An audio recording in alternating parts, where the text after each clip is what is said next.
Hello, hello, Jean here with Confidence Through Cabaret, the podcast. Oh, I am so excited for this episode. This is going to blow your mind. I am here with a very dear friend, an amazing, inspiring coach.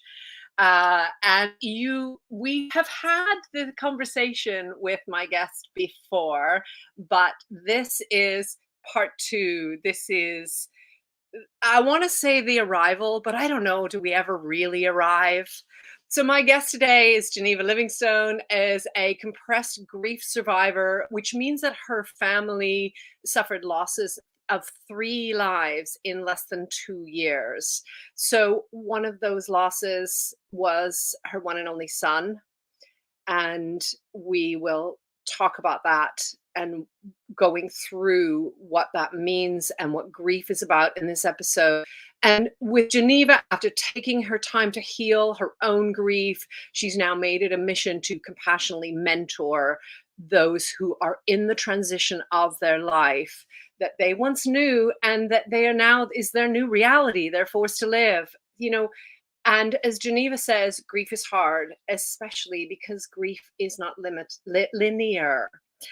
Get my words out. It's Monday morning as I'm recording this. Oh my goodness. I am so happy. Please join me in welcoming to the podcast, Geneva. Coach G in the house. Hello. How are you? Oh my gosh, Oh, I'm so happy to see you. I'm happy to see you as well. And, we recorded an episode with you. Like, it was one of the first episodes we ever recorded. And you had a whole different business. And, I love this journey that you're on and the transition that you've made to helping and mentoring people to go through grief.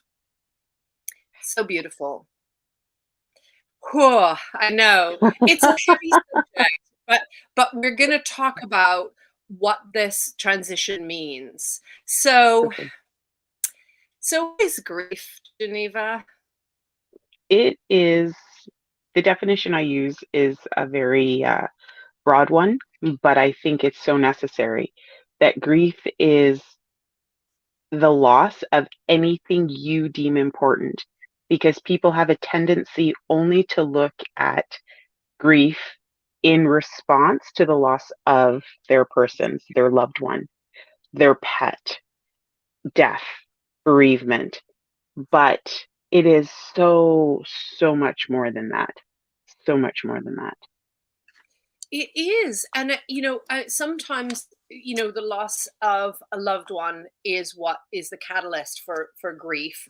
But it's not only or always that. That's right. I experienced grief when I left my abusive marriage. Who Yeah. I thought I was going to be, who Hmm. I who I thought that or what who I thought I was in that relationship. Just so Yeah. it was like an identity crisis, which is a form of grief, right? You get it. Yeah. Yeah. Yeah. And even like us being moms, your children get big and you're left sitting there saying, who are you now? Oh Who yeah. are you? What do you do? You have lived your whole entire life as the soccer mom, as the PTA mom, as the mom who did all the things, and now you don't need to be in your children's space as much. They don't have grandchildren, so you haven't transitioned into that role yet. So what do you do? And who are you? And if you're not married, you're alone and you keep working, working, working, working, working, working, and you don't stop to reassess this new space of your life. It's so interesting. Yeah. And they all amount to some form of an identity crisis, right? Yeah. Like who am I in this moment? I remember because my husband passed away 3 years ago last month.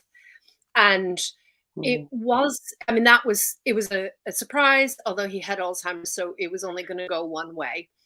Yeah. It was going to in my head, last for another 10 years at least, probably in a nursing home, probably. So I was preparing myself for that kind of Mm, bereavement of what, change in my life, because I would then be on my own. mm, And in that the next month, I had my final child leave home. And because my finances were very much run by my late husband, I found out that there was a massive amount of debt. So I lost my home. I had to move to a much smaller home, which was no longer my mm. family home, but I didn't need that because I had my children were gone. And then I was in a car accident while I was doing the move. So I had neck and spine injuries. Wow. And, all of those moments, not to mention Yeah. the fact that they happened in a matter of weeks, but all of those moments were, Mhm. well, who am I now? Who am I that I live in this place? Who am I that my children are gone? Who am I that, I'm no longer healthy? I can't do my aerial. So many different moments of that. Yeah. And my temptation, because COVID happened, so I started to get well in the December, and then COVID happened in the March. So, Yeah. I never really got into that space of being able to fake it and carry on and just bury myself in work. It was Mm. full on face the reality right there. I think of COVID as a real gift because it made me go through that, and I never would have. Mm. So Wow. you um have come across people who have ignored that because they didn't have the blessings of COVID or something similar. Yeah. What makes us do that? What makes us just kind of try and carry on? I think what happens is it's just what you know, and you go into the default mode of what you know. So if what you know is work, you get up every day and you just do it because you know that that is the one consistent thing that you have for yourself right now. Doesn't matter how you feel, you can take all of that energy and you can force it into just putting your head down and burrowing through, like the mole into the sand kind of thing. Because as long as you keep going and your mind is still racing, you don't have to think of anything. Then, before you go to bed, is when it all happens. But you're in bed, so it's safe. Nobody's there to see you. Nobody's watching you. So if you cry and you soak your pillow, you're fine. It's all good. It's all good, right? And then you get up the next day, you put on your happy face, everybody asks you how you're doing. I'm okay, you know, and that is your loop because it's comfortable, it's easy, and as long as you're busy, you don't have to worry about people stopping you too much to get into your space. So there's not too much stuff you have to face. If you're that type of person, that's the other part. If you're that type of person. I think for me, the people being supportive in times of that bereavement and transition and pain, I think when we put on the happy face, then people say, "You're so strong." I hate it when people say that. And I know their intentions are good. So I try and remember that. They're trying to be kind and generous. But oh my goodness, I hate it because I don't want to be strong. But here's the question: what's the alternative? That's that's true. And honestly, I call them grief platitudes, and there are countless amounts of them out there. Nobody talks about how to support a griever. We have just always done it. Nobody talks about what to say and what not to say. You can Google it, but let's be realistic. Unless you've gone through that process in some way yourself, you don't know what's offensive to the griever. You're just trying to show up for them, you know, and death is something that's around us. So people are like, oh, it's just kind of what we've always said or what we've always done, because nobody has stopped the world to say, hey, listen, this is not how you speak. There are things that you say, things that you don't say. And again, they could Google it, but that's not their mindset. Their mindset's not, oh, hang on a second, let me go and see what I should say to Heather. So let me Google before I show up at her house. You know, I was just telling my crew on my wolf pack on Instagram that you are a very powerful person because we've already gone through the the hardest thing we could go through already. And what is it to tap into that power that's inside? It's the hardest thing I've ever had to do. Nothing will ever be harder than what I've done. So when a person's looking at you, you're like, oh, you're so strong. It's just to say, well, I couldn't do what you're doing. No, because it hasn't hit your life. But once it does, you'll Yeah. do what you have to do, like you said, to get through. For those of us that make that choice, because alternatively, there are people who end up taking their own lives. They can't bear it. So there is a question that I don't think I ever understood because I didn't cry my whole adult life.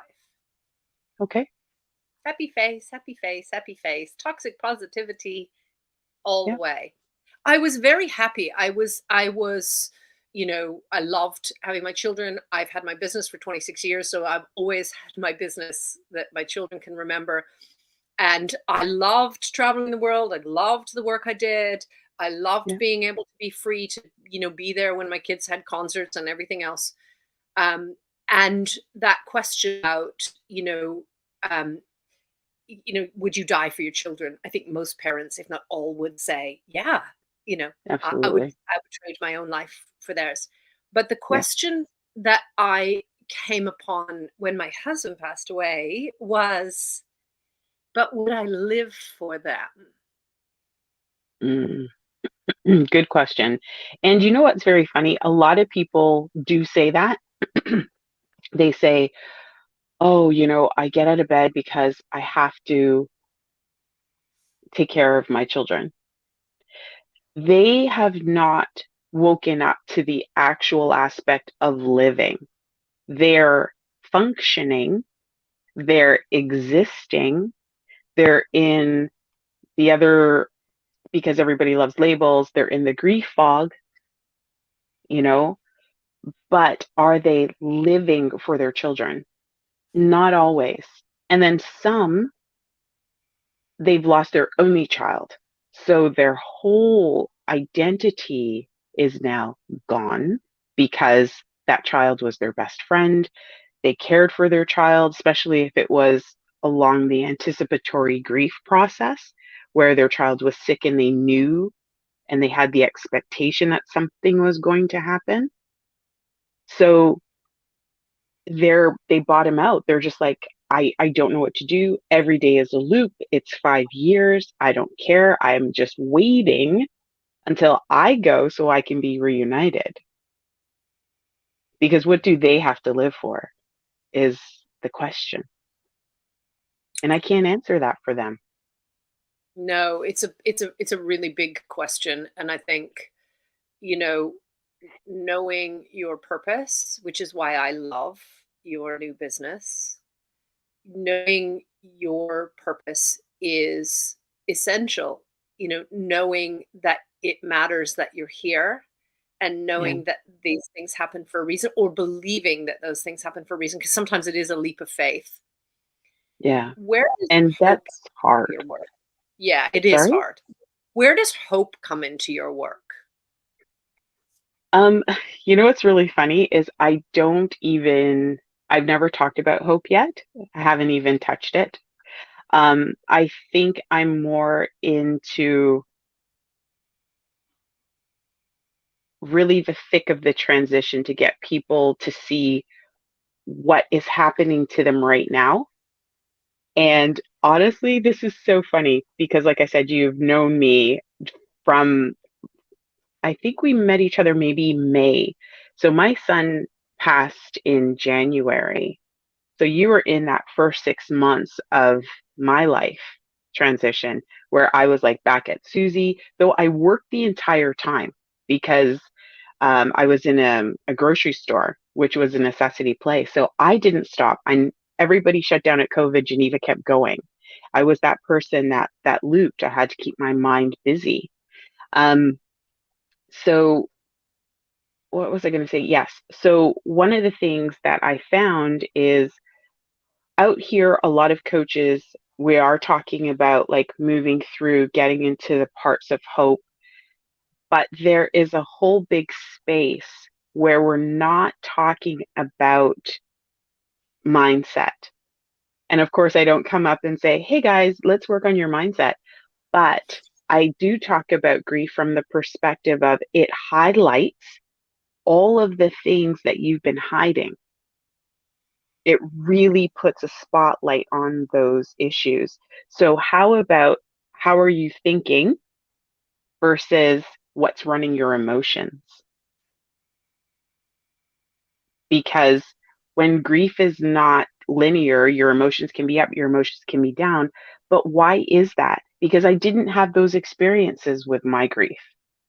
I was pretty even keel, you know, because I'm naturally a happy person and I did this crazy thing. I did a crazy thing. I did a crazy thing. And the crazy thing was to look into positive intelligence. And I did an assessment about who my saboteurs were. All of them are under 3. Like they don't even hit 3, any of them. So I don't have those voices in my head needling at me. And then my positive intelligence in the vortex is 86% when the tipping point is 75. So imagine still functioning, looking at my mom, looking at my daughter, still working, still like trying to navigate through all of this stuff. But I wasn't person who was only in my bed. Like I had to be up, I had to go. And it wasn't until I did those assessments on myself that I realized why, much like yourself, because we are very happy.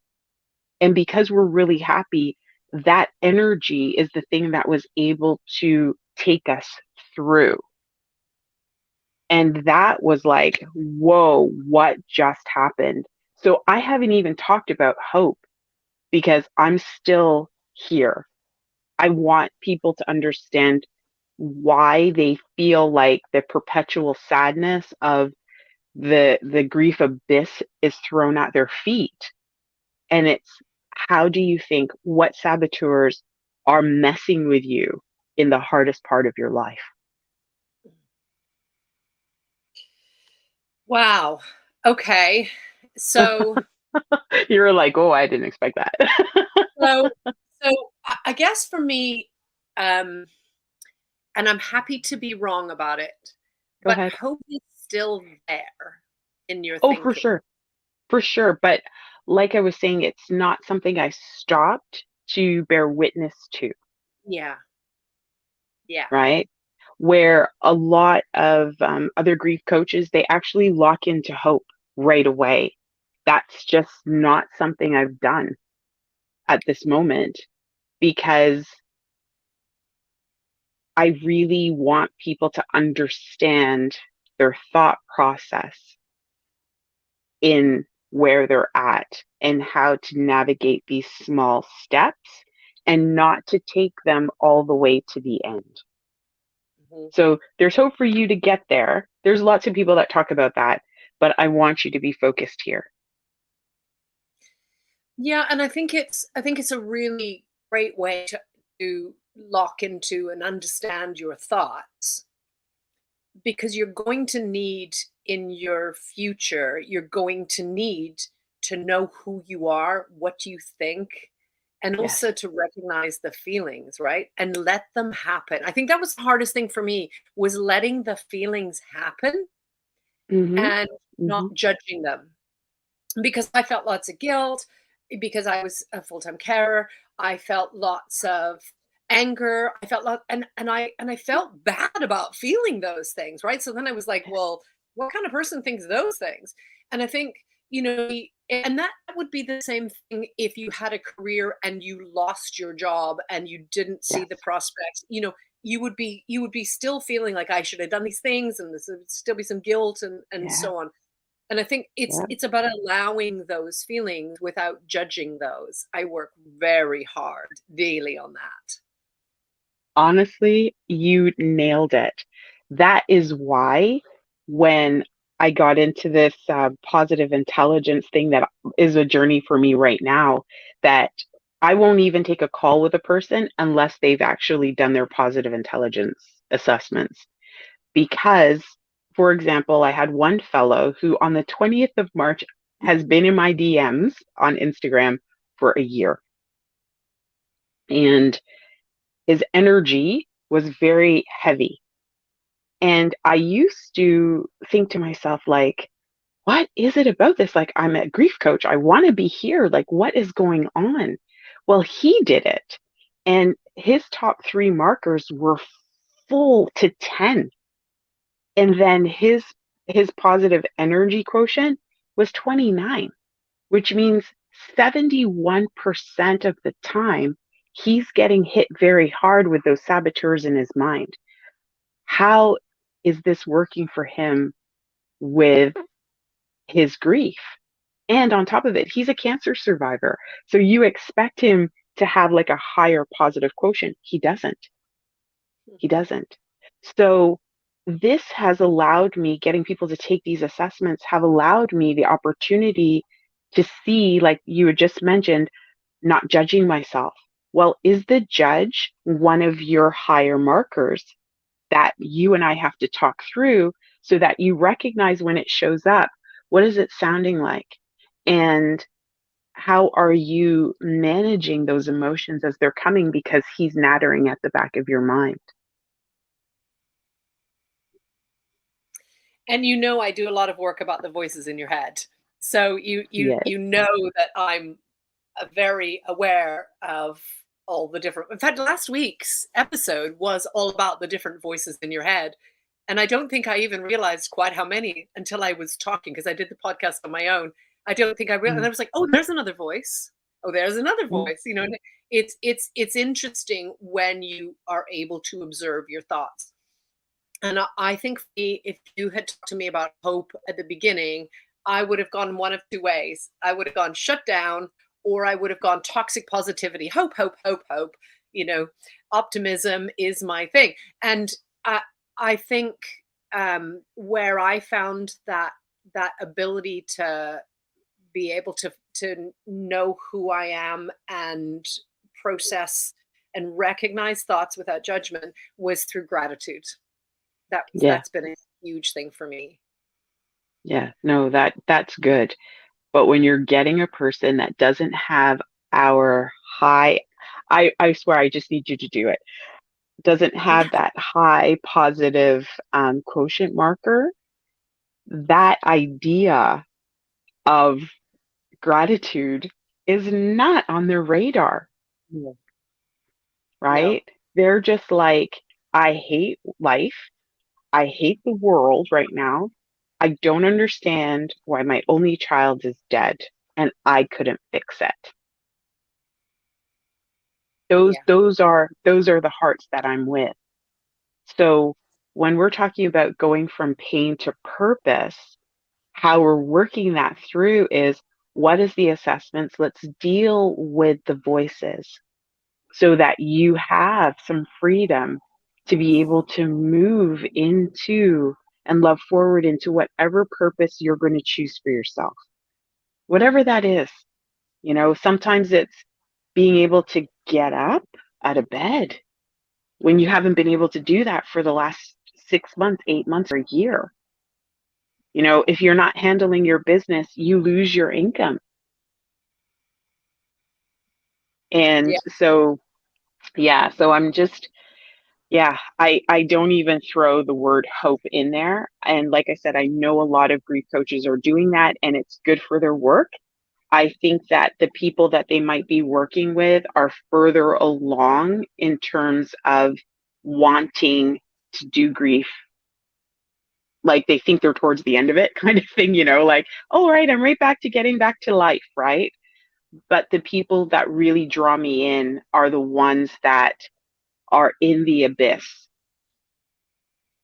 They're really in the abyss. And I just want to get in there and I want to shine the light and I want to really shout from the rooftop that grief can be done differently. It's not about you feeling guilt, shame, or regret, which is what my first master class is all about, is those three, because they're so damaging to our thoughts. Yep, they So are, damaging. and they're long. A lot of them are long term. Every once in Yeah. a while, I still have a little. It gets less and less and less, but at the time, I couldn't see that I was ever going to feel anything but guilt. Yeah. And every once in a while, it'll still come up, and I'll think, "Oh, I coulda, woulda, shoulda," and all of those kind of things. And actually, the truth is, I couldn't have changed anything. Um, I think it's interesting. So, when my late husband first had Alzheimer's, he didn't want to live through that. And he had watched his mother pass away with Alzheimer's. So he had to Oh, go, okay. knowing he had Alzheimer's, he had to go through watching her pass away from Alzheimer's, which must be Yeah. the most painful thing to go, this is me. Like, this is where I'm headed. Yeah. And I think we talked about it a lot because I know you're in Canada and I'm Canadian, and we talked a lot about assisted suicide, and that's not possible with dementia. Um, but I knew that he wouldn't have wanted to Hmm. to live through that. So it's a tough Yeah. one because there are things on the day or the days before that I probably could have done that would have prevented that. Um, but the truth is, if he'd been of sound mind, he would have said, why did you let them prolong this? Do you know? And Yeah. so I have this kind of, I'm in between a rock and a hard place. And I think, a lot of people know that their loved one, you know, would have wanted it this way. My mother died January last year, and she just went instantly in a heart attack in the arms of two of the nurses in her care home. And I know that she would have wanted that. I know she wouldn't have wanted, to be revived and then live Yeah. a more painful life. So I think it's an interesting one because that grief is for us. It's for Yeah. our loss. Yeah. It's very, very true. Very true. And oftentimes we put it onto that other person, what we wanted for them, but it's what we Yeah. want, like what I wanted for them, not, Exactly. and the emphasis is on that I wanted, not Yeah. them. Yeah. I hear That's you. a I hear you because I had to make that decision when the doctor said to me, we've done everything we can do. And I looked at him and I said,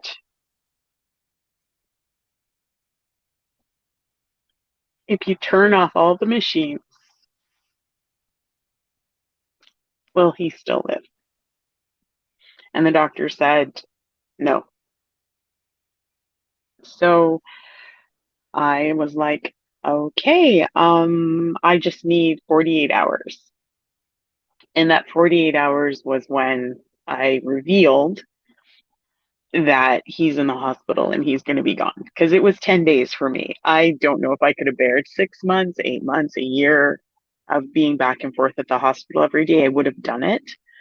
Um, so I'm very, I'm very satisfied that my time for um, my own emotional bandwidth was short. It was very, very, very quick. And I look at it for like everybody in my family because he was the second person 11 months after my very firstborn cousin had passed.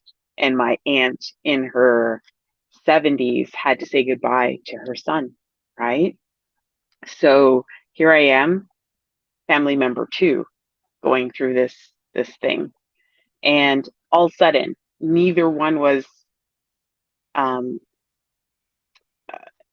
what's the word? None of us were expecting it, right? So I said, okay, just give me the 2 days to let everybody come and say goodbye. And then he told me, well, there is the option of doing organ donation. And I said to him, if we were to leave him, what would happen? And he said, well, bacteria begins to ensue through all of the parts of his insides, and then he is just going to, he's going to wither away.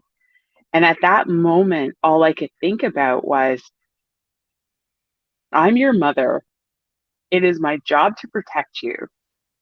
You going through this would be for me having a place to go every day to look at you and ask, why is this happening? Instead of me allowing life to happen as it has played out for him. That's what I mean about the hardest decision that I had to make. That was not about myself as much as I wanted it to be. So, do I understand a mom who doesn't want to let go? Yeah. Do I have the boldness to call her selfish? Yes, I do. Because to me, I'm going to judge. Like I'm not even joking right now. I'm going to judge and say, are you doing this for yourself or are you doing this for your loved one? Now, if you turn off all the machines and they're breathing on their own, yes. But if not, why are we making our loved one be a placeholder for our seed of emotions? And that I know is a very controversial thing to say, but I'm very serious when I talk about doing grief differently because you're taking, like you said, our expectations and our wants and our desires, and we're throwing them on top of our person who can't handle that anymore. But we're like, nope, you're going to do it. Those machines need to stay on. I'm coming to see my son every morning at 5 o'clock before I go to work. Don't you dare take him from me. He's gone already. Yeah. Yeah, and it's a different thing if they said there's some hope, there's some, some Yeah. some road back. Yeah. But it is selfish. And I think for anybody listening to this who hasn't had that experience, maybe we started off talking about things like empty nest. You Yeah. know, I would love to have kept them forever in my home and played with Of them, course. but that's not why I had children. It wasn't for me. And I know Yeah. that some people are parents who have children for themselves. I think my daughter had Mm. a child for herself at first, Mm. because that's what made her feel good. And I think most of us in some way, we start off that way. I want children, but Yeah. then you make that choice of, are they mine, or am I Yeah. raising them to be these independent people who have their own journey? Mm. And am I going to block that? Because Yeah. that's their journey and this is mine. That's so true. That's so true. Yeah. And you can hear kids screaming at their parents like, you don't have to come here every day and cook for me, Mom. I left home on purpose. Yeah. Yeah.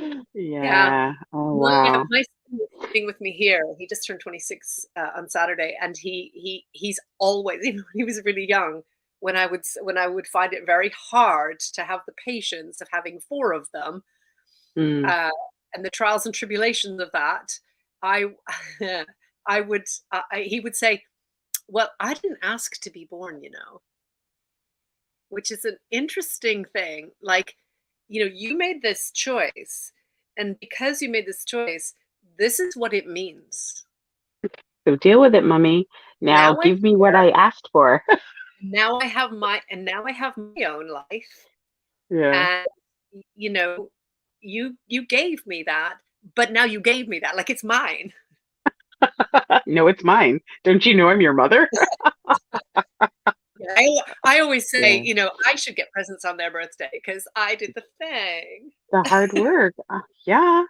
Yeah. But it's really true that, you when you give life to somebody, and whatever that means, even if it's, you've raised them, or you've been their partner, or you've been their daughter, or whatever you've infused into their life, it's Yeah. still your life, still your journey, and that's a separation. And I think when we make those kind of decisions, like had you kept the machines going for yourself, then you're only Yeah. thinking of your own journey. Yeah. Yeah. It's so true. It's so, so true. But again, that power of being a mom came in at that moment, and it was like, this is protecting him. This is loving him because, when they talk to you about bed sores, coming up, and he's already lean. He's like 6'1". He's already super, super lean, and he's getting leaner and leaner and leaner every day.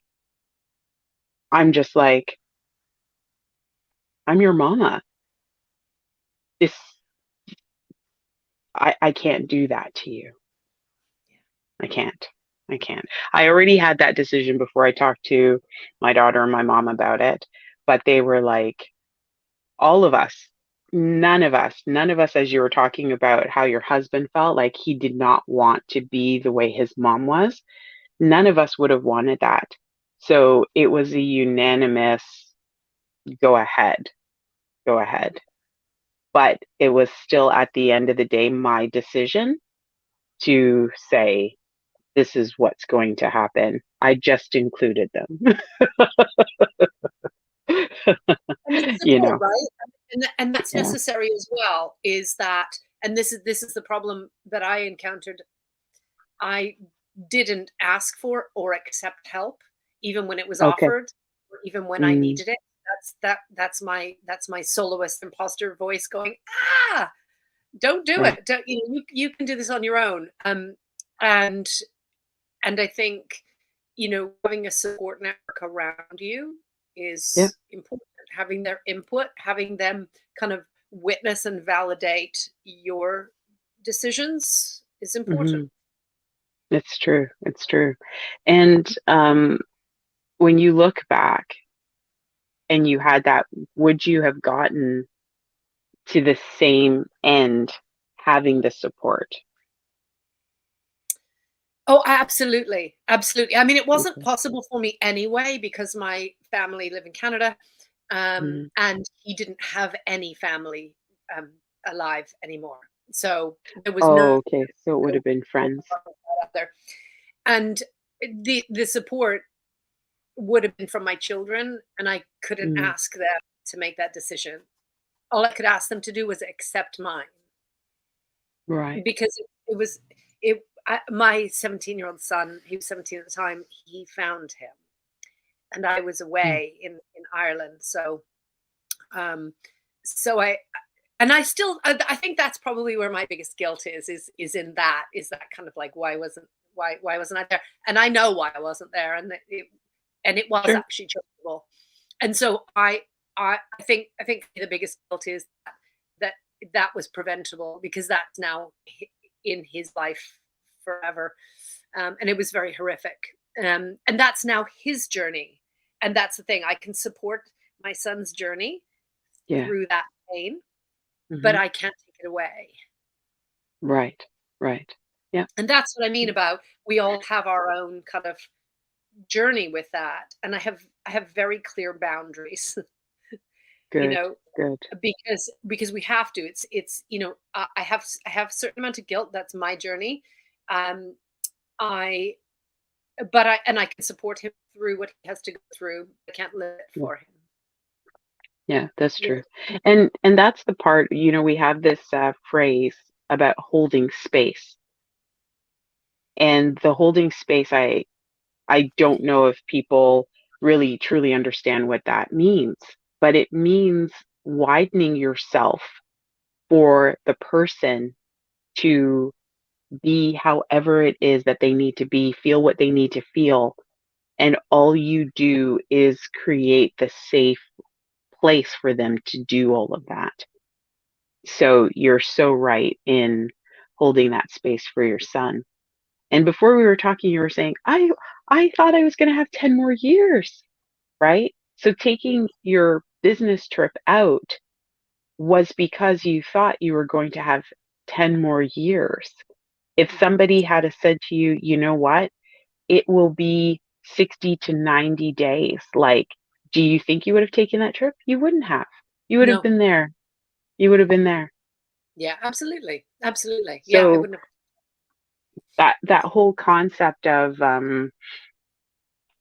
you know, for you to feel that weight of guilt when your thought process was like, oh yeah, 10 years I'm going to be in this moment is very, very different, which Mm. should at some point come to a place, have you come to a place where it's like, but I can't feel because I was looking long term, and long Yeah. term he was there and so was I.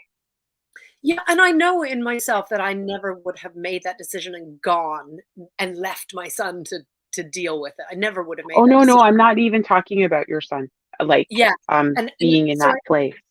I think that, my own journey, that's part of my Yeah, journey, is the decisions yeah, that I took yeah. and the expectations that I had, and and I think even the lack of gratitude for the days that I did have. Mm, And that's my journey. That's and we all have our own, and we yeah, can have empathy for somebody, we can have sympathy for somebody, yeah, but our journey is our own, and yeah. if you're talking to somebody who's been in similar circumstances, it's not the same. Theirs is Correct, theirs. That's their journey. correct. I love that you said that. It must I be love it. difficult for you to not attach emotion to what your clients are going through when you have an understanding of what they're saying. You know what's really interesting? I always tell them that I don't understand what they're going through. I'm very honest with that. I hold the space. I'm a placeholder. I hold the space. You come, I think with my clients, the thing they feel is the ease. That thing I wanted even when I wanted to be a confident coach, and I was all about the confidence and stuff. It was like, I'm a warrior on the field for you, you know. But I get to do that in the grief world where I get to create a safe space for them. And I am so brutally honest because that's the other thing with that toxic positivity that I really learned from you as you were going through all of those talks that you had about it, is that I don't need to understand what you're going through. And here's why. You could have lost your son. I could have lost my son. Everything could be exactly the same way, but we're two different people, two very different people. And how we're going to process that information is going to be different. So if I look at you and I say I understand, I'm lying.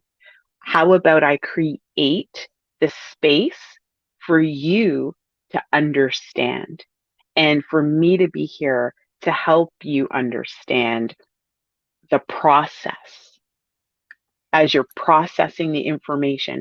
I will help you to understand that. But how you feel, I can never understand. And that right there, folks, is true coaching. True coaching. Because I have quite a soapbox about a lot of coaches that call themselves coaches and are not coaches.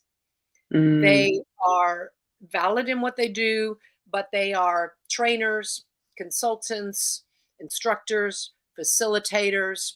You can call them mentors, and all of those things use very similar skill set, but it's become a yeah, buzzword to have a coach or be a coach. And yeah, oftentimes, if your coach is telling you what to do, if your coach is giving you the instructions about now you do this step and then you'll do that step, that's not coaching. What Hmm. you're talking about is coaching, because you're helping them find their way Yeah. to reach their potential, to feel their feelings, and Yes. you're enabling that. And that is what coaching does. As a coach, you should never be giving all the answers. You Hmm. should be drawing that from the individual. Yeah. And I love that you have come into this fullness where you are still a confidence coach. Mm. It's just in a different pathway, you're not Yes. coming from the left, you're coming from the That's right, or exactly you're coming right. or the front or some other way, right? But Yeah. it's all the same arena, it's just different sides of it. And you are helping them to find their momentum, to reach their fullness in their life. And that's confidence. I agree. I agree. I'm so transparent about falling down the coaching certification rabbit hole. Um, what January taught me was that's what I was doing because that's how I was walking through my grief. It was, I'm doing this. I already told my son that, yes, I'm training on becoming a coach and da da da da da. When my mom is like, you've been doing it for 25 years. What are you talking about? I know, but let me get certifications. People just feel good if there's a paper on the wall, you know? So I went down, grabbing, grabbing, grabbing. It felt at the end like I had just come out of quicksand from hanging on and trying to grab onto this and do this and do this and do this. And yet, if I had started off with grief, I think I would only be half of who I am today because now the fullness of stepping into being a mentor is so different than just, okay, so yeah, here's our coaching session. I've walked it. I have gone up the mountain, around the mountain, under the mountain before I went through the pathway of the mountain. So Yeah. yeah, yeah, yeah, yeah. You needed And to do again, that. You needed to do that. If you'd have jumped into grief coaching right away, it would have been yeah, really different. yeah. You know what's funny when I look back at some of the stuff because I set up Instagram after my cousin passed away, so that was the third person. I got angry. I was angry at death. Like Geneva and death were going to have a fight that I was going to win. Like, are you joking right now? But that's my thought process at that moment. I was angry with it. So what did I do? I set up death etiquette and we started posting sayings on it. And then that was it. And then a few months after that, I was like, maybe I should be doing something else because that's the coach coming out, right? So I'm like, okay, I'm going to set up a little membership and then people can just go there and they can get what they need because I'll stuff it. It'll be beautiful. You can have a buffet, choose what you want. And then I'm glad that that didn't really happen because I watched one person sign up, but she didn't really do anything. And I thought, oh, I'm a progress junkie and this isn't working. How come this other person's not a progress junkie? And I wanted to refund her money, but she didn't want to take it. She's like, "No, I love your work. Just keep it. It's okay. Don't worry." And I was like, "Okay, this membership thing is not what a griever needs." So let me go and get certified as a grief coach, even though I'm already in grief, because I didn't want my coaching to be about my own experience, which everybody asks me about my experience, but I don't talk about it a lot because being a mentor and a coach isn't just about me, it's all about you. And so I don't have these long diatribes about what I went through. I'll weave it in. If you ask, I will share, but I'm not always talking about my experience, my experience, my experience, because to me, that's not serving you at the highest level of how I would want to be served myself. Yeah. Yeah. So how can people work with you then, Geneva? So there's coaching that's one to one. Yes, but I'm going to take it to a one to many because there is the aspect of grievers needing to be together. We all Yeah. feel like we're in our own little stars. So I want to bring the stars together into our own galaxy. And I want us to do it together so that you can see somebody beside you. Some people need that point of reference of, oh, what are you going through? And what are you going through? They're not like you and myself. They don't come from that soloist kind of thing in leadership. So for you and I to show up, it's different. And if I have a leader show up, you probably don't want to be around the rest of the crew because for yourself, you have very specific things that you want. You want to get in there. And so that's different, right? But others, they need the gathering together, which Yeah. I found really interesting. I found really interesting. So I am all on Instagram. I sprinkle on Facebook, but mostly I'm on Instagram. So you can connect with me there at Instagram/death_etiquette. And I do a video on Monday. I do a live Q&A every Thursday. And then we have all the yummy posts in there and you can just message me. We can get on a call and we can go from there. Yeah. Beautiful. Beautiful. And you are Death Etiquette also on Facebook as well. Um, Pinch of salt wisdom would be the face. Actually, I'm not Death Etiquette anywhere. I'm Geneva on Facebook. Are you? Yeah. Yeah, I've yeah, never yeah, yeah. noticed it actually because I just feel like I've always known you. I've always just followed you. I've never noticed what I'm following, as in the name. Yeah, Name. exactly. I know that face. Yeah, I am. I'm a face person. I'm not a name person. It's terrible. It's terrible when people no names are important. I try very hard, but I'm hopeless at it. Okay, so pinch of salt on Facebook. Nope, I am just Geneva Livingstone on Facebook. But Pinch of None. Salt Wisdom is what the name has come to. I love Death Etiquette. Somebody else has Death Etiquette, so I can't take it. Can't take it. But Pinch of Salt Wisdom on Grief is is the name of our business. Nice. Beautiful. Yeah. Beautiful. Okay. So, in the context of what you're doing now, Yep. um, and I don't know how I feel about asking these questions, but I love to ask these questions of each of my guests, and I'm curious where this is going to lead us. If you're Okay. performing cabaret, Geneva, so for me, cabaret is in a small venue with Sure. a small audience. So, Okay. if you go and see Dita Von Teese in a massive theater, she will perform cabaret acts, Yeah. as in burlesque, but it's no longer cabaret because it is theatrical. But a small venue where you're intimate with the audience and you're connecting with them, and you could be singing, dancing, burlesque, comedy, drag, king or queen, contortion, aerial, any number of things. What kind of act would you want to do to express who you are right now? Oh, it would be burlesque and feathers and diamonds and all things stockings. Like, girlfriend, come on. Yes, it would. The beautiful high gloves, everything that is personified beauty and femininity is my show. Is my show. Amazing.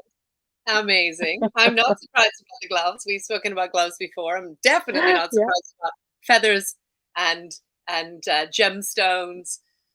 So burlesque, and Yeah. what kind of what would you be portraying? What would you be expressing? What's your message in your narrative in your act? Tease. It's all about the tease. Yeah. You Okay. see, Beautiful. You don't see. You see, you thought you saw, you did not see. Okay. All right. Okay. I love this. I love this. It is genuinely the striptease. And what one prop? You can have one prop with you. So you can have all the costume, but one prop. Okay. What's the prop? The prop is that big, huge, the feather fans, because that is the tease. That is you see and you see nothing. I'm not even taking anything off, there's no strip tease. It is just about those beautiful big movements of the feathers around me, all over me. You may see, you don't see. I love this. I love this. I love this. And what color are these feathers? Like I'm getting a full image now because I'm not surprised you said about feather fans. But what color are they? They would be red. I knew this. I knew this about you. I'm so excited that I don't know why I asked the question, but it's almost like when you can picture Yeah. the whole thing. Yeah. Yeah, I'm so glad you said that. Okay, and what is your stage name? Please welcome to the stage.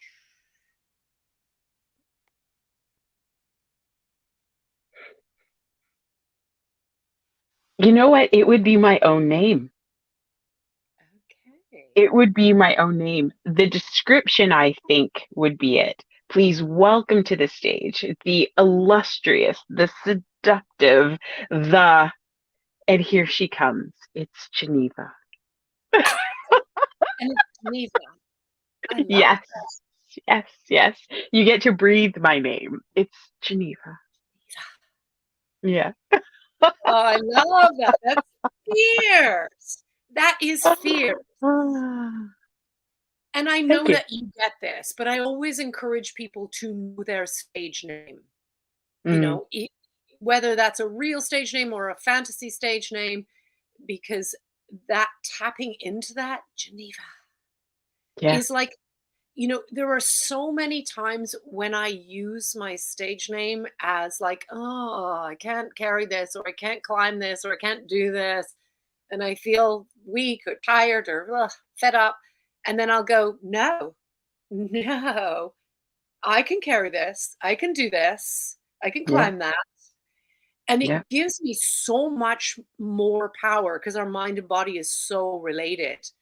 yes, And yeah. I'm interested to know where you find that power takes you when you need Geneva the most. Well, you know what's funny? That um part of me in that seductress and soft role is how she needs to come out periodically. It's the part of me that reminds me that I'm a woman, and being a single mom and doing all that stuff, you're go, go, go, go, go. And sometimes you find yourself, which I never knew until I'm at the age I'm at now, is that you're so in your masculine energy all the time. Being a manager, having the responsibility of people at work, your company's expectations, your own expectations that you have for your children, running your own household, to have her step out in the beauty of who she is allows that moment for me to remember that I just need to lean back, right? Like, actually, I know I said that my props were feathers, but it probably should just be a beautiful chaise lounge, because I'm not moving on the stage. I am laying on that thing and playing peekaboo with all my guests. Um, because that's what she brings to the table, is the softness and the beauty and the leaning back, where I'm not doing anything, peel me a grape, like.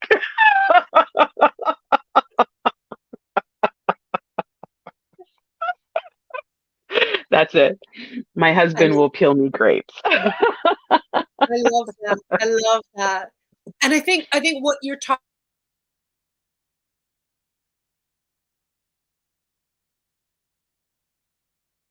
Oh, we froze. so when you think about, you know, yeah, we've frozen, but that's okay. All right, I gotcha. I I think see. I'm still here. So, I see you now. you're still here. There you are. Yay. Yeah, So when you think about, and this is what's relevant and what I recognize about what we've just been talking about, is you got that peekaboo bit, and you can see what I choose for you to see, correct. and you don't ever get the full thing.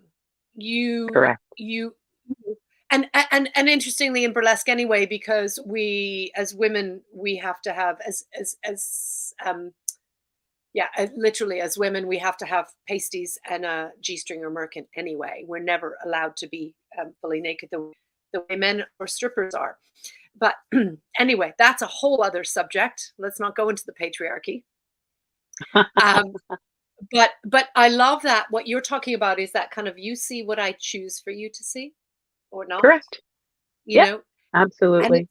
it's that and it's so empowering for your clients to be able to have some access to you to understand but not have full access to you, because then it becomes about your journey, and then I can Correct. put my journey on top of yours and actually and hang off of that. It's not that. It's you No, got your own one. You need to yeah, peel away those layers that's in right. that same That's what we do. Yeah, way. that's what we do. And that is like you have nailed it so beautifully. Is I am here to help you process your journey. Exactly what the transition is all about. That's exactly what it is to be fierce and do grief differently. Because again, nobody talks about it. It's there's hope. And yes, I get it. I get it. I get it. But I just see this massive link that is missing where nobody's talking about the grit. Nobody's talking about the mess. Nobody's talking about if we get your mindset, you have the world, even in grief. Like that fierce boldness. I don't really see that. I see a lot of kumbaya-ism, and this is what I did. This is how I was. Oh, you lost your husband. Oh my gosh. Well, you know what? When I lost my son, and I'm like, whoa, whoa, whoa. This person was just telling you their story. And listen, because the conversation wasn't about you, it was about them. Oh, yeah. So that I warrior still comes out, man. She's got her knives. there is I mean, you're wearing a hat today, but I still see you with the crown My upside down. tiara. Forever. The tiara is forever imprinted. That's how I see you. Even if you're not wearing it, I see it. Thank you. Yeah. I really want to just take that bold stand for us to be fierce and do grief differently Hmm. so that Thank we can have freedom, really. thank you for doing that. And I know that's a hard path, and I know that it was a hard decision to take it, but thank you for taking that path and being there when people need you. Oh, thank you. Thank you so much. Ah, okay. So I will put Geneva's links into the show notes if this has triggered anything, or if you'd like to find out more, or just follow Geneva. It's a wonderful journey to follow Geneva. Thank you. So do get in touch and make that connection. Ah, Geneva, I have loved chatting with you. It's been long overdue, and I've been waiting for the right time for you to peel back the feathers a little bit and reveal a little bit more. I wanted the right timing. You're perfect. Honestly, you're perfect because you're right. It was, you were watching me step onto the stage when nobody was there and it was dark to see if that was even what I wanted to do. And then you watched me get little bits and pieces that were coming together as I was, walking my path of grief without even thinking that that's what I was doing. who am I going to become? What is it that I need to do? And so you saw all of it right to now the finished, the finished product, even though we will still grow and we will still evolve. And my work in this will just get deeper, bigger, stronger, more powerful, and more impactful. But I've arrived. You I've have. arrived into my show, and you've been right there from the beginning. I So love thank that. you.